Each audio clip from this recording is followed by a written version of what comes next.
Genesis chapter 41. When 2 full years had passed, Pharaoh had a dream. He was standing by the Nile, when out of the river there came up 7 cows, sleek and fat, and they grazed among the reeds. After them, 7 other cows, ugly and gaunt, came up out of the Nile and stood beside those on the riverbank. And the cows that were ugly and gaunt ate up the 7 sleek, fat cows. Then Pharaoh woke up. He fell asleep again and had a second dream.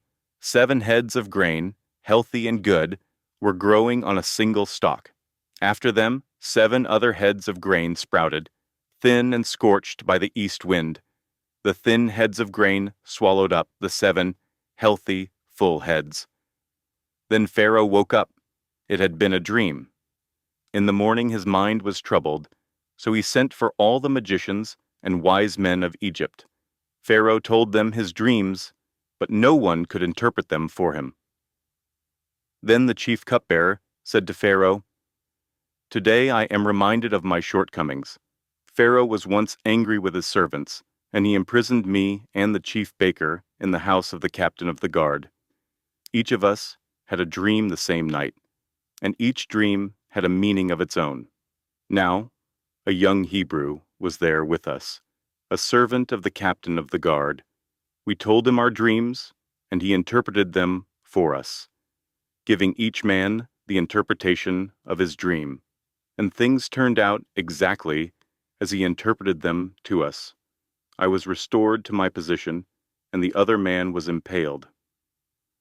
So Pharaoh sent for Joseph, and he was quickly brought from the dungeon. When he had shaved and changed his clothes, he came before Pharaoh. Pharaoh said to Joseph, "I had a dream, and no one can interpret it. But I have heard it said of you that when you hear a dream, you can interpret it." "I cannot do it," Joseph replied to Pharaoh, "but God will give Pharaoh the answer he desires." Then Pharaoh said to Joseph, "In my dream I was standing on the bank of the Nile, when out of the river there came up 7 cows, fat and sleek, and they grazed among the reeds. After them, 7 other cows came up, scrawny and very ugly and lean. I had never seen such ugly cows in all the land of Egypt. The lean, ugly cows ate up the 7 fat cows that came up first. But even after they ate them, no one could tell that they had done so. They looked just as ugly as before. Then I woke up. In my dream, I saw 7 heads of grain, full and good, growing on a single stalk. After them, 7 other heads sprouted, withered and thin and scorched by the east wind. The thin heads of grain swallowed up the 7 good heads. I told this to the magicians, but none of them could explain it to me." Then Joseph said to Pharaoh, "The dreams of Pharaoh are one and the same.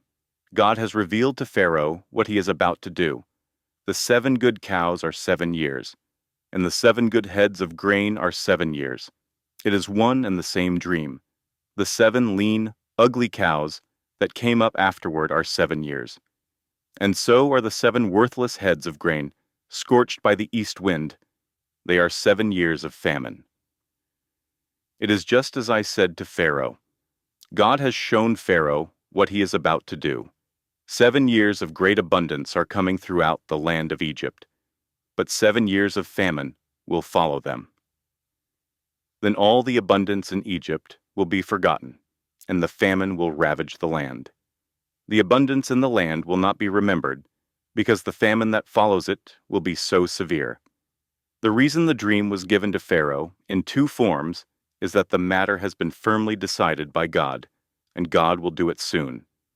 And now let Pharaoh look for a discerning and wise man, and put him in charge of the land of Egypt. Let Pharaoh appoint commissioners over the land to take 1/5 of the harvest of Egypt during the 7 years of abundance. They should collect all the food of these good years that are coming and store up the grain under the authority of Pharaoh, to be kept in the cities for food.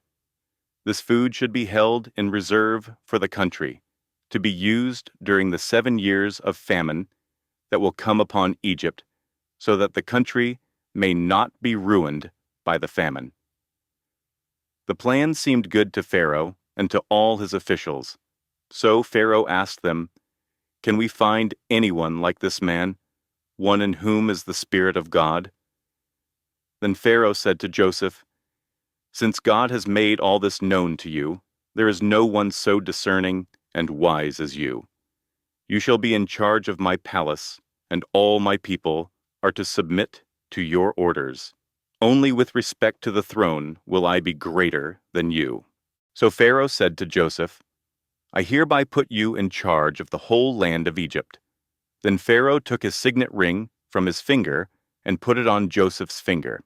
He dressed him in robes of fine linen and put a gold chain around his neck. He had him ride in a chariot as his second in command, and people shouted before him, "Make way!" Thus he put him in charge of the whole land of Egypt. Then Pharaoh said to Joseph, "I am Pharaoh, but without your word, no one will lift hand or foot in all Egypt." Pharaoh gave Joseph the name Zaphanath-Paneah and gave him Asenath, daughter of Potiphera, priest of On, to be his wife. And Joseph went throughout the land of Egypt. Joseph was 30 years old when he entered the service of Pharaoh king of Egypt. And Joseph went out from Pharaoh's presence and traveled throughout Egypt. During the 7 years of abundance, the land produced plentifully.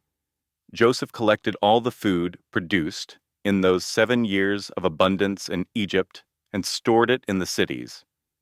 In each city, he put the food grown in the fields surrounding it. Joseph stored up huge quantities of grain, like the sand of the sea. It was so much that he stopped keeping records because it was beyond measure. Before the years of famine came, 2 sons were born to Joseph by Asenath, daughter of Potiphera, priest of On. Joseph named his firstborn Manasseh and said, "It is because God has made me forget all my trouble and all my father's household." The second son he named Ephraim and said, "It is because God has made me fruitful in the land of my suffering." The 7 years of abundance in Egypt came to an end, and the 7 years of famine began, just as Joseph had said. There was famine in all the other lands, but in the whole land of Egypt there was food. When all Egypt began to feel the famine, the people cried to Pharaoh for food. Then Pharaoh told all the Egyptians, "Go to Joseph and do what he tells you."